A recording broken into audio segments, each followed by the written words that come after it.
El término anemia, utilizado incorrectamente como un diagnóstico, designa un conjunto de síntomas y signos cuyo mecanismo fisiopatológico es necesario definir para comprender su naturaleza esencial y planificar un tratamiento adecuado.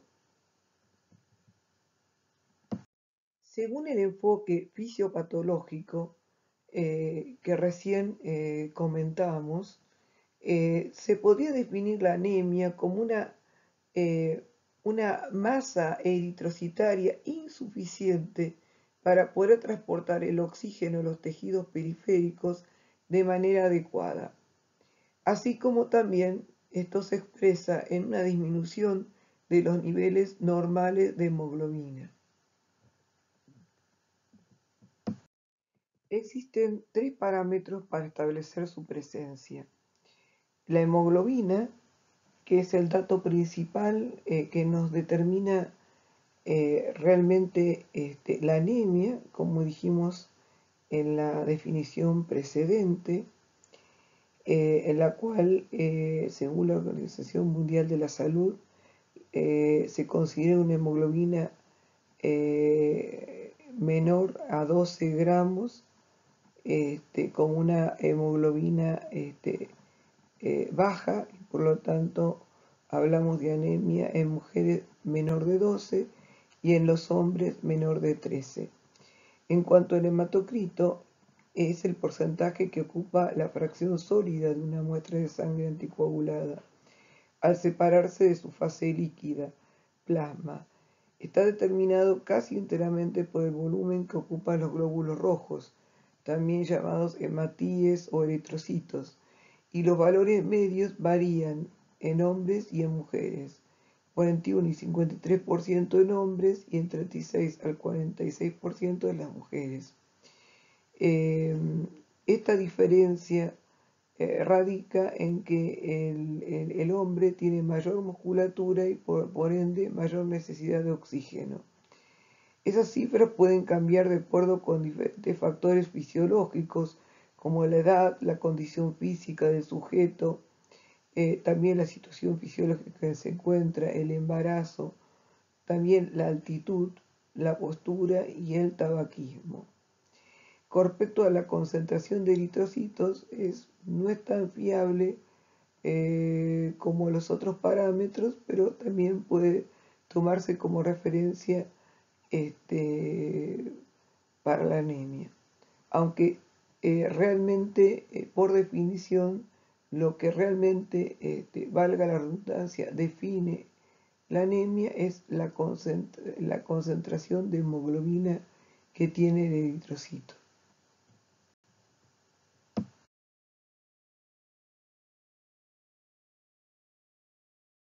Como dijimos anteriormente, la hemoglobina, vamos a ver diferencias significativas en poblaciones que viven por encima del nivel del mar. En este caso, va a haber un aumento del valor de la hemoglobina de 1 miligramo por decilitro por cada decremento de 3 o 4% de saturación de oxígeno. Esto se produce justamente porque al aumentar la hipoxia debido a la altura, el déficit de oxígeno que hay en altura, la respuesta normal fisiológica es aumentar la masa eritrocitaria y por lo tanto de esa manera aumentar el transporte de oxígeno a los tejidos. Por lo tanto, si uno se va a Perú, al Cusco, por supuesto los niveles de hemoglobina van a ser mucho mayores que nosotros que vivimos a nivel del mar en Buenos Aires. También en los fumadores hay un aumento de entre 0,5 y 1 miligramo de decilitro que se constata en fumadores de más de un paquete de cigarrillo por día, provocando una poliglobulia y En el caso de los individuos de raza negra, hay valores menores de hemoglobina de 0,5 miligramos por decilitro. Es muy importante conocer los índices hematimétricos porque conociendo la morfología del glóbulo rojo, como así también la concentración de hemoglobina, podemos tener una aproximación de qué tipo de anemia es la que tiene nuestro paciente. Eh, tenemos el volumen corpuscular medio, que eventualmente no es más que el tamaño promedio de la población eritrocitaria. Ese volumen corpuscular medio va entre 80 y 90. Los factores que pueden alterarlo son distorsiones de la forma del eritrocito, también niveles altos de leucocitos o un edema osmótico súbito. Se cree que el aumento del volumen corpuscular medio podría ser justamente secundario al desequilibrio osmótico entre el eritrocito y el diluyente utilizado en los contadores celulares automáticos. En cuanto a la hemoglobina corpuscular media, es la cantidad de hemoglobina que se encuentra en cada eritrocito y está en 32 más menos 2. En cuanto a la concentración media de hemoglobina corpuscular, es la concentración relativa de la hemoglobina intracelular. El uso principal es para eferocitosis hereditaria, donde puede ser mayor de un 36%.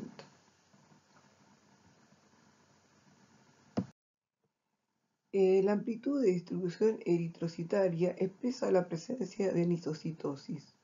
Habitualmente los valores normales están en un 20%. Vamos a ver que los valores van a estar aumentados en la anemia ferropénica y en la megaloblástica, y en las talasemias va a ser totalmente normal. Actualmente se calcula la masa o el recuento de eritrocitos, la hemoglobina y el volumen corpuscular medio de la siguiente manera.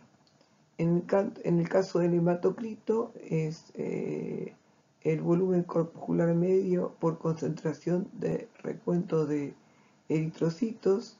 En la concentración de hemoglobina corpuscular media, la hemoglobina sobre la concentración de los eritrocitos, y en el último caso, la hemoglobina sobre el volumen corpuscular medio. Simplemente vean las fórmulas para saber cómo hoy por hoy se calculan estos valores de biometría hemática.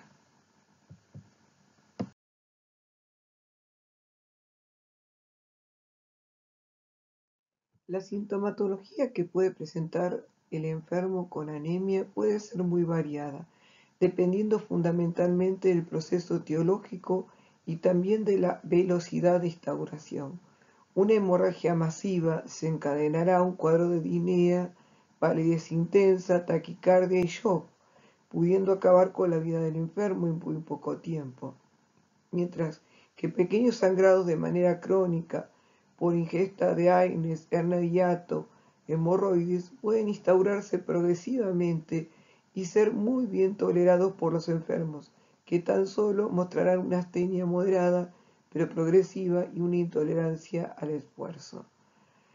Por lo tanto, el paciente puede tener desde una simple fatiga, disnea a grandes esfuerzos o no, taquicardia que puede aparecer durante el ejercicio sostenido, mayor de lo esperable durante el ejercicio, puede aparecer taquicardia de reposo, palpitaciones, y puede desencadenarse una insuficiencia cardíaca en pacientes con enfermedad cardiovascular previa. A la exploración se encuentra un paciente pálido, con, con palidez de piel y mucosas, debido bien a la vasoconstricción periférica, bien al descenso del hematocrito y de la hemoglobina, o puede ser ambas cosas. Lo mismo sucede con los lechos fungiales. Se puede hallar soplos carotídeos o en el ápex originados por una excesiva velocidad de circulación de la sangre a su paso por las válvulas cardíacas. Es decir, puede aparecer soplos, estos soplos mesosistólicos u holosistólicos en la punta o el borde del esternón con relación a cuello, que habitualmente si el paciente previamente no tenía valvulopatías son funcionales. Se los pueden considerar soplos funcionales. El resto de la exploración física, realizada de manera sistemática y ordenada, nos puede orientar hacia la etiología del proceso, en el caso de hepatopatías, endocrinopatías, tumores o hemopatías malignas. Y por último, en el examen físico siempre debemos buscar determinados datos, y entre ellos es digamos, la palidez de piel y mucosas. También si se constata ictericia, tengamos en cuenta que la bilirruina tiene que estar por encima de 2 para realmente el paciente estar ictérico, y si el paciente está embolizando y la anemia es producto de una embólisis, vamos a tener un paciente pálido, pero que también puede tener la piel y mucosas de color amarillento. También es muy importante ver si no hay signos de sangrado, petequias, sangrado rectal, es decir, el examen de la ampolla rectal, y también buscar hepatoesplenomegalia o linfadenopatías. Porque como dijimos, la anemia es un síndrome que puede ser primario o secundario a determinadas patologías que pueden acompañarse de anemia. Es importante saber cuándo fue el inicio. Si es un inicio agudo, uno podrá encontrar signos de hipovolemia e hipoxia, como por ejemplo livideces en miembros inferiores, hipoperfusión periférica por vasoconstricción, hipotensión, taquicardia, en un paciente que previamente no estaba descompensado. Cuando la pérdida es más del 30% en menos de 12 horas, puede aparecer además de la hipotensión postural, taquicardia, digamos, durante el ejercicio, y hipotensión ortostática, que hay un cambio de la presión con los cambios de decúbito, que no se registra el aumento de la tensión arterial, como si también de la frecuencia cardíaca con los cambios de decúbito. Y la pérdida, si es mayor del 40%, el paciente va a presentar signos de shock, entre ellos la hipotensión severa, con sistólicas menores a 80. En una aproximación diagnóstica del síndrome anémico, uno va a tener en cuenta la cinética y la morfología. En la cinética, digamos, si la anemia es producto de una destrucción acelerada de eritrocitos, si es debido a una hemorragia, una pérdida sanguínea o un defecto en la producción de eritrocitos. Y por otro lado, vamos a tener en cuenta la morfología, el tamaño, el color y la forma del eritrocito. Es decir, que lo que vamos a ver es las alteraciones biométricas hemáticas, que ya en su momento estuvimos explicando en las diapositivas precedentes. Bueno, aquí vemos que las alteraciones en biometría hemática tendríamos que si un paciente tiene un volumen corpuscular medio menor de 80, sería microcítica, entre 86 normocítica y macrocítica mayor de 100. Puede ser que en algunos libros o datos referenciales puede ser que esté en 98, pero bueno, el nivel de corte sería 100. En la concentración de hemoglobina corpuscular media podemos hablar de normocrómica 32 más menos 2, hipocrómica menor de 30. Entonces podemos clasificar las anemias por sus valores o índices hematimétricos.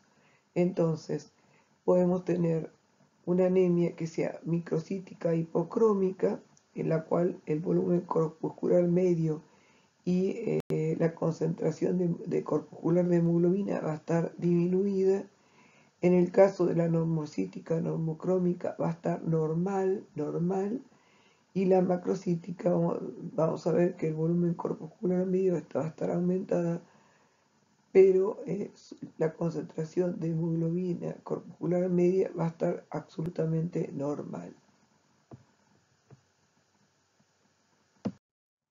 Las causas de anemia microcítica hipocrómica tenemos la más frecuente, la deficiencia de hierro, por diferentes causas, por supuesto, pueden ser alimentarias, por falta de ingestión de alimentos ricos en este mineral, o pérdidas también sanguíneas importantes. Por ejemplo, pacientes que están en edad fértil y que tienen polimenorrea.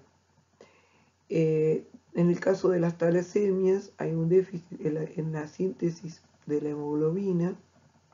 Pueden ser alfa o beta talasemias, las mayores o las menores, las más frecuentes en adultos, porque las beta talasemias mayores habitualmente no llegan a la adultez. Es la famosa anemia del Mediterráneo, heredada por justamente países del Mediterráneo, entre ellos españoles e italianos. Habitualmente la paciente presenta anemia, hemoglobinas bajas, pero de forma asintomática. Y habitualmente hay antecedentes familiares, madre, abuela, que también han tenido la misma anemia desde la infancia. También está la anemia sideroblástica, que no es tan común. Es un trastorno en el que la médula ósea produce sideroblastos anillados en vez de glóbulos rojos sanos, y puede verse a una alteración genética o ser una consecuencia indirecta del síndrome mielodisplásico. Los niveles de hierro se encuentran elevados, al igual que la hemosiderina, pero el metal no puede incorporarse a la hemoglobina, apareciendo los cuerpos de Pappenheimer. Son inclusiones de hierro no hémico que se acumulan en mitocondrias perinucleares. Al explorar preparaciones en el microscopio podemos ver con tinción de azul de Prusia varios puntos oscuros disgregados. En este gráfico podemos ver la cinética del hierro en las diferentes tipos de anemia, la que es por talasemia, por déficit de hierro e inflamación crónica. Y vemos que hay diferencias importantes que también nos ayudan a hacer el diagnóstico diferencial en este tipo de anemias microcíticas hipocrómicas. En cuanto al hierro sérico, vamos a ver que la talasemia está normal o aumentado, en la deficiencia de hierro va a estar disminuido y en la inflamación crónica también. Mientras que el TIP, que vendría a ser la capacidad total de fijación de hierro, es una prueba diagnóstica sencilla y económica que nos va a expresar la capacidad de la transferrina para transportar hierro en la sangre, la cual va a estar normal en la talasemia, va a estar aumentada en el déficit de hierro y va a estar disminuida en la inflamación crónica. Con respecto a la saturación, veremos que la talasemia va a haber una saturación más del 20%, menor del 10% en el déficit de hierro y en la inflamación crónica entre el 10 y el 20%. Mientras que la ferritina va a estar, yo diríamos, mayor de 50, menor de 12 en déficit de hierro, es decir, van a estar depresionados los depósitos de ferritina en el hígado, mientras que la inflamación va a estar entre 30 y 200. Es decir, al contrario, puede estar aumentada. Bueno, en esta diapositiva lo que les quiero mostrar es que cuando hablamos de anemia macrocítica no es sinónimo de anemia megaloblástica por deficiencia de vitamina B12 o ácido fólico, sino que también existen anemias macrocíticas no megaloblásticas, las cuales son consecuencia de algún otro proceso o enfermedad, por ejemplo, hepatopatías, que lo vamos a ver ahora más adelante. En cuanto a las anemias normocíticas y normocrómicas, las anemias por trastornos crónicos o por enfermedad crónica es una de las más frecuentes. También puede ser secundaria hemorragia, también se ve en pacientes insuficientes renal crónicos, en los cuales hay un déficit de eritropoyetina, debido justamente a la insuficiencia renal crónica que porta el paciente, y también también puede aparecer en la aplasia de eritrocitos específicamente. Bueno, para finalizar con respecto a la clasificación morfológica de las anemias, podemos ver en esta tabla que podemos resumir en tres grandes grupos: macrocíticas, normocíticas, microcíticas e hipocrómicas. En el caso de las macrocíticas, como dijimos anteriormente, están las megaloblásticas, pero también hay que tener en cuenta las que no lo son y que son secundarias a hepatopatías, síndromes mielodisplásicos, hipotiroidismo y también anemia aplásica en algunos casos.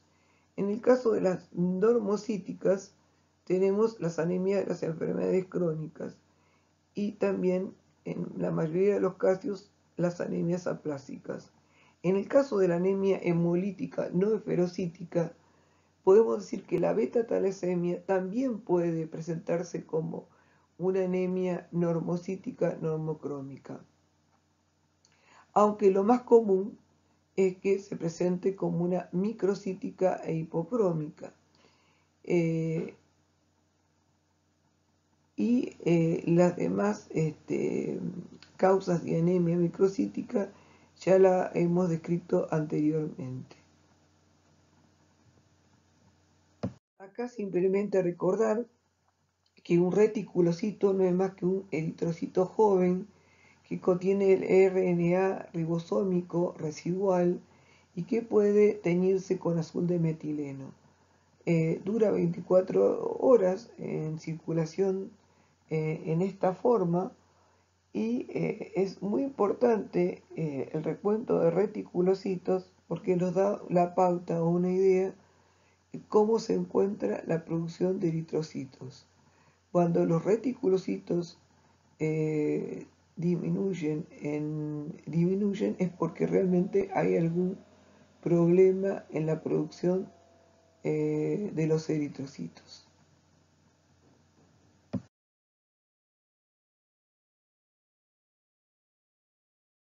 Es importante conocer cuáles son las características de la anemia hemolítica. Y en esto es muy importante saber cuáles son los parámetros de hemólisis. Los parámetros de hemólisis están dados justamente por la destrucción de ese eritrocito en forma acelerada por diferentes causas.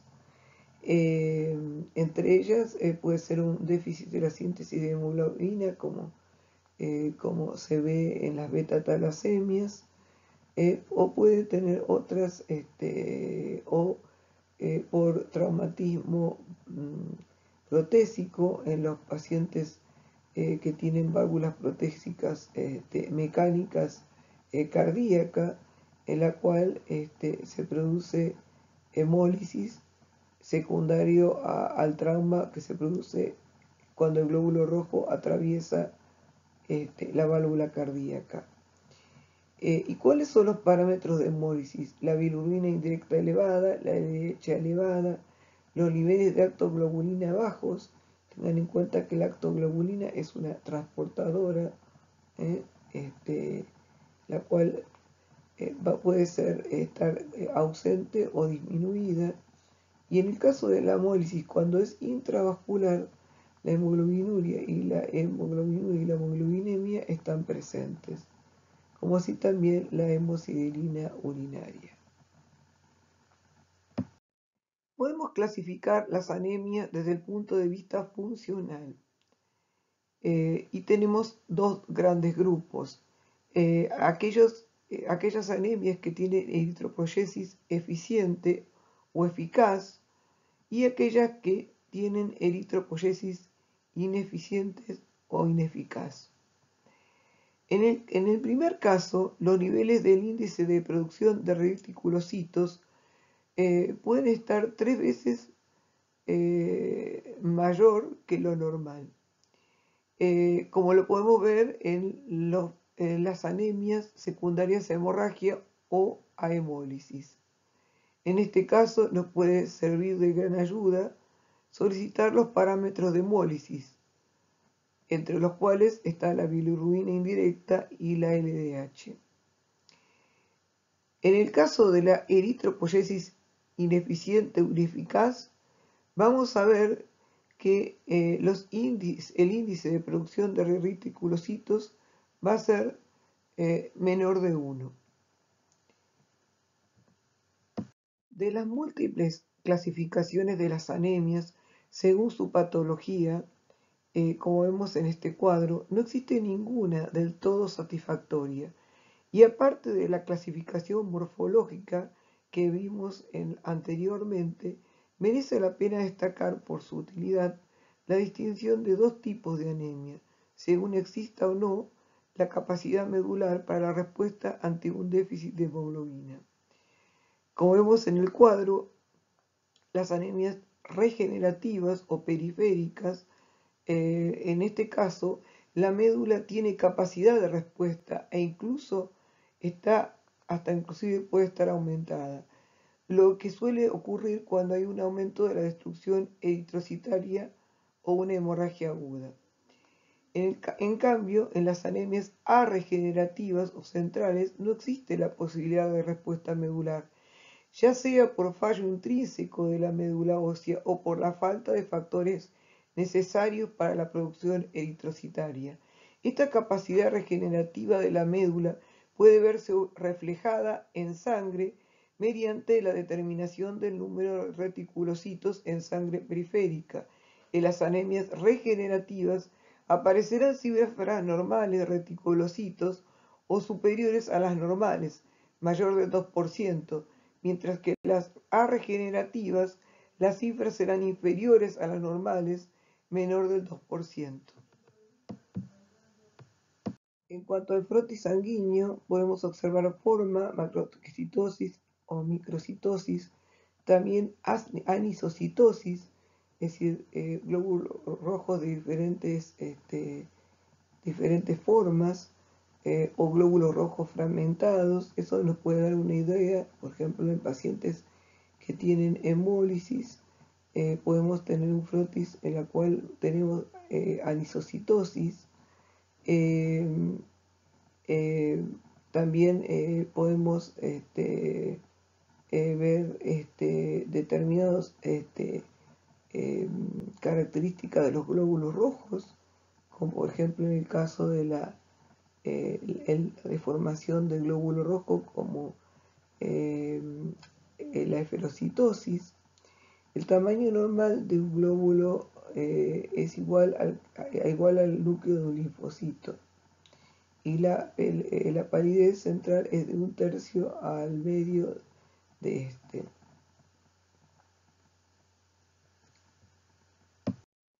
Llegamos al final con estas preguntas. Teniendo en cuenta lo que estuvimos viendo, uno debería preguntarse frente al paciente si el paciente que viene con signos y síntomas de anemia, ¿cuándo inició esos síntomas? ¿En qué momento? ¿El paciente tiene pérdidas sanguíneas? ¿Está sangrando o ha sangrado? ¿Qué índices hematimétricos tiene nuestro paciente? ¿Existe evidencia de destrucción aumentada? Es decir, ¿el paciente tiene parámetros de hemólisis? ¿Y si hay déficit de hierro? ¿Por qué? Hemos de pedirle una cinética de hierro para ver cómo están los depósitos de hierro, la ferritina, el TIP, el hierro sérico, para evaluar cómo se está utilizando ese hierro, si hay déficit o mala utilización del hierro, y también preguntarnos si el paciente además puede tener déficit de ácido fólico o B12 y por qué. Y en estos casos es muy importante tener en cuenta qué índices hematimétricos, es decir, qué morfología tiene el glóbulo rojo, si es una anemia macrocítica, si es una anemia microcítica, si es hipocrómica y microcítica o macrocítica solamente, porque también nos va a orientar qué tipo de dosajes le vamos a pedir al paciente para poder tener una idea más precisa de qué tipo de anemia está el paciente padeciendo. Y en última instancia, si el paciente tiene o no una eritropoyesis eficaz, porque tendríamos que pensar si nuestro paciente tiene o no una supresión medular, y eventualmente, si es así, si yo encuentro que este paciente tiene signos de no tener una respuesta medular adecuada frente a la necesidad de un incremento de los eritrocitos, expresado en una disminución de la población reticulocitaria que tiene nuestro paciente, uno pensará y evaluará si el paciente no es candidato a una biopsia de médula ósea. Bueno, les he querido dejar estos escalones para brindarles una manera de pensar, digamos, este gran síndrome, como para poder empezar a estudiar y a manejarse con una aproximación diagnóstica de la anemia. En otro momento tomaremos con mayor detenimiento los diferentes tipos de anemia. Esto ha sido simplemente una visión general. Espero que les haya servido. Muchísimas gracias.